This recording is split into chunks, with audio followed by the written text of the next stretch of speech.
नमस्कार दोस्तों, क्लास 8 का ठीक है साइंस का मोस्ट इंपॉर्टेंट क्वेश्चन देखिए। ठीक है, पहला सवाल देखिए। ठीक है, कोशिकाओं का वह समूह ठीक है जिसकी रचना, उद्गम तथा कार्य समान हो उसे क्या कहते हैं? उसको बोलते हैं उत्तक। ठीक है, अगला सवाल देखिए, एक कोशिका जीव कौन सा है? इसका आंसर क्या होगा? अमीबा। ठीक है, अगला सवाल देखिएगा, सजीव के शरीर की संरचनात्मक एवं क्रियात्मक इकाई क्या है? इसका आंसर क्या होगा? कोशिका। ठीक है, नेक्स्ट क्वेश्चन देखिए, निम्न में से अधातु कौन सी? ठीक है, देखो सल्फर भी है, ठीक है, कार्बन भी है, ऑक्सीजन भी। ठीक है, इसका आंसर क्या होगा? इनमें सभी। ठीक है, अगला सवाल देखिएगा, निम्न में से अधातु कौन सी? ठीक है, तो इसका आंसर क्या होगा? देखो सल्फर भी है, कार्बन भी है, ऑक्सीजन भी है, इसका आंसर क्या होगा? Option D. ठीक है, इनमें सभी होगा, है ना। बात देखिए नेक्स्ट क्वेश्चन। ठीक है, निम्न में धातुओं का उपयोग कहाँ किया जाता है? पटाखों में, बिल्कुल सही है। उर्वरक में, बिल्कुल सही है। खाना बनाने के बर्तन में, यह भी सही है। इसका आंसर क्या होगा? Option D. ठीक है, सभी होगा।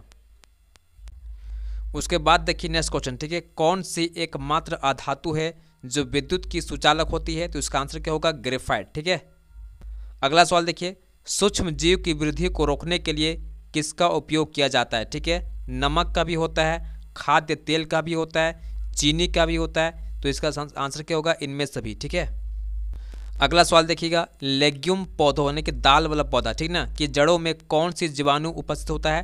तो इसका आंसर क्या होगा हम लोग का? राइजोबियम। ठीक है, ये क्या करता है?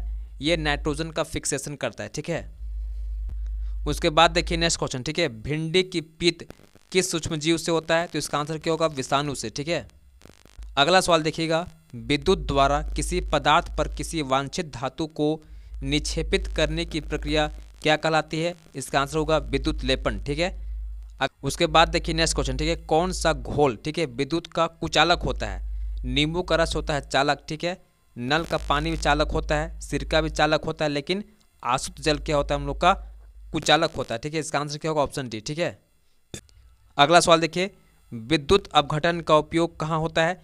धातुओं के निष्कर्षण में, यहाँ भी होता है, धातुओं के शुद्धिकरण में भी होता है, इलेक्ट्रॉनिक्स में भी होता है। ठीक है, इसका आंसर क्या होगा? सभी। ठीक है, नेक्स्ट क्वेश्चन देखिएगा, विद्युत अपघटन का उपयोग कहाँ होता है? ठीक है, धातुओं के निष्कर्षण में, यहाँ भी होता है। ठीक है, धातुओं के शुद्धिकरण में भी होता है और इलेक्ट्रोप्लेटिंग में भी होता है। इसका आंसर मतलब क्या होगा? Option D. ठीक है, नेक्स्ट क्वेश्चन देखिए। ठीक है, निम्न में से कौन ठीक है जीवों का जनन की अलैंगिक विधि है जिसमें मेल और फीमेल फ्यूज नहीं करता? ठीक है, इसका आंसर क्या होगा? मुकुलन, है ना। अगला सवाल देखिए, बाह्य निषेचन किस में होता है? ठीक है, तो इसका आंसर क्या होगा? मेंढक में होता है। ठीक है, चूंकि मेंढक के बॉडी में बच्चा पैदा नहीं होता। ठीक है, मेंढक के बॉडी के बाहर पानी के सरफेस में बच्चा पैदा होता है मेंढक का। ठीक है, इसलिए इसको बोलते हैं बाह्य निषेचन। ठीक है, उसके बाद देखिए नेक्स्ट क्वेश्चन, निषेचन के परिणाम स्वरूप ठीक है क्या बनता है? युग्मनज बनता है। ठीक है, अगला सवाल देखिएगा, दो सतहों पर संपर्क के कारण ठीक है कौन सा बल लगता है? तो घर्षण बल। ठीक है, एकांक क्षेत्र पर कार्यरत बल को क्या कहते हैं? उसको बोलते हैं हम लोग दाब बोलते हैं। ठीक है, उसके बाद देखिए नेक्स्ट क्वेश्चन। ठीक है, निम्नलिखित बलों में कौन सा संपर्कित बल है? तो इसका आंसर क्या होगा? Option number. अगला सवाल देखिए। ठीक है, सूर्य नाभिकीय अभिक्रियाओं द्वारा क्या उत्पन्न करता है? तो देखो उसमें उत्पन्न करता है, प्रकाश भी होता है, जिसका आंसर क्या होगा? दोनों। ठीक है, आगे देखिएगा, कौन जीवाश्म ईंधन नहीं? ठीक है, कोयला तो है, ठीक है, लकड़ी भी है, ठीक है, और आपका पेट्रोल भी है ना, प्राकृतिक गैस नहीं। ठीक है, इसका आंसर क्या होगा? Option C. उसके बाद देखिए नेक्स्ट क्वेश्चन, किसी पदार्थ के दहन के लिए क्या आवश्यक है? तो इसका आंसर क्या होगा? दहनशील पदार्थ। ठीक है, ये होना जरूरी है, ज्वलन ताप भी होना जरूरी है, और O2 होना जरूरी। ठीक है, इसका आंसर क्या होगा? सभी। ठीक है, उसके बाद देखिए नेक्स्ट क्वेश्चन। ठीक है, जीवन काल की वह अवधि जब शरीर में ऐसे परिवर्तन होते हैं ठीक है जिनके परिणाम स्वरूप जनन परिपक्वता आती है। ठीक है, इसको क्या बोलते हैं हम लोग? किशोरावस्था। ठीक है, उसके बाद देखिए नेक्स्ट क्वेश्चन। ठीक है, क्रोध, चिंता एवं उत्तेजना की अवस्था में कौन सा हार्मोन उत्तरदायी है? तो इसका आंसर क्या होगा? एड्रेनल। ठीक है ना। अगला सवाल देखिएगा, बच्चे के लिंग निर्धारण में कौन उत्तरदायी है? तो इसका आंसर क्या होगा? माता भी और पिता भी। ठीक है, दोनों इसका आंसर होगा। ठीक है ना। उसके बाद देखिए, यदि आपतन कोण का मान 30 डिग्री है तो परावर्तन कोण कितना होगा? वो भी कितना होगा? 30 डिग्री। ठीक है, चूँकि आपतन कोण बराबर होता है किसके? परावर्तन कोण के। ठीक है, उसके बाद देखिए नेक्स्ट क्वेश्चन। ठीक है, समतल दर्पण से बना प्रतिबिंब क्या होता है? हमेशा आभासी होता है। ठीक है ना। उसके बाद देखिए नेक्स्ट क्वेश्चन। ठीक है, वह यंत्र जो दृष्टि रेखा पर नहीं रहने वाले वस्तुओं को भी दिखा सकता है। ठीक है, इसका आंसर क्या होगा? Option number. उसके बाद देखिए नेक्स्ट क्वेश्चन। ठीक है, काटी गई फसल से बीजों या दानों को अलग करना क्या कहलाता है? थ्रेसिंग बोलते हैं। ठीक है, उसके बाद देखिए नेक्स्ट क्वेश्चन। ठीक है, अनाज के भंडारण के लिए अनाज में नमी की मात्रा क्या होनी चाहिए? 24% से कम होना चाहिए। ठीक है, अगला सवाल देखिए, किस जीव को किसानों का मित्र कहा जाता है? ठीक है, इसको बोलते हैं केचुआ को। ठीक है, नेक्स्ट क्वेश्चन देखिए, सूर्य के सबसे ऊपरी सतह का तापमान कितना होता है? 6000 डिग्री सेल्सियस। ठीक है, आगे देखिएगा, निम्न में से कौन प्राकृतिक उपग्रह है? ठीक है, इसका आंसर क्या होगा हम लोग का? चंद्रमा, है ना।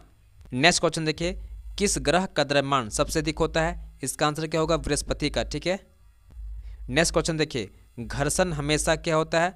आरोपित बल का विरोध करती है। ठीक है, आगे देखिएगा, घर्षण निर्भर करता है पृष्ठ की प्रकृति पर, वस्तु के भार पर, दोनों पर। ठीक है, इसका आंसर क्या होगा? दोनों पर। ठीक है, अगला सवाल देखिए। ठीक है, घर्षण बढ़ाने का तरीका निम्न में से कौन सा है? तो इसका आंसर क्या होगा?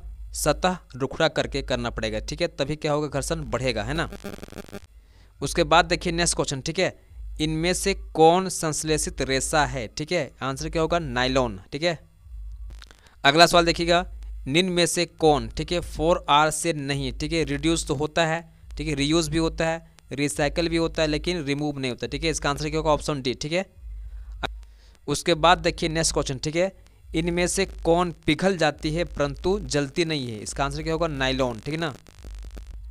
आगे देखिएगा, आवृत्ति का मात्रक क्या है? हर्ट्ज। ठीक है, उसके बाद देखिए, एक कंपन में लगे समय को क्या कहते हैं? आवर्तकाल। ठीक है, उसके बाद देखिए नेक्स्ट क्वेश्चन। ठीक है, ध्वनि संचरित हो सकती है ठोस, द्रव, गैस, तीनों में। ठीक है ना। अगला सवाल देखिए। ठीक है, किसी आवेशित वस्तु से आवेश को पृथ्वी में स्थानांतरित करने की प्रक्रिया को क्या कहते हैं? इसको बोलते हैं हम लोग अर्थिंग। ठीक है, इसी को बोलते हैं हिंदी में भू संपर्कन। ठीक है ना। अगला सवाल देखिएगा, भूकंप की शक्ति के परिणाम को कैसे मापा जाता है? तो इसका आंसर क्या होगा? सिस्मोग्राफ से। ठीक है, आगे देखिएगा। ठीक है, आवेश कितने प्रकार के होते हैं? 2 प्रकार के होते हैं। ठीक है, एक पॉजिटिव, एक नेगेटिव। ठीक है, आगे देखिएगा, वायुमंडल में निलंबित सूक्ष्म ठोस या तरल कण के बादल को क्या कहते हैं? उसको बोलते हैं एरोसोल। ठीक है, वायुमंडल। अगला सवाल देखिएगा, वायुमंडल में ऑक्सीजन गैस कितना प्रतिशत होता है? ठीक है, इसका आंसर क्या होगा? 21%। ठीक है, वनोन्मूलन का स्थायी हल क्या है? इसका आंसर क्या होगा? पुनर्वनरोपण। ठीक है ना। अगला सवाल देखिएगा, काला सोना किसे कहते हैं? कोयला को, है ना।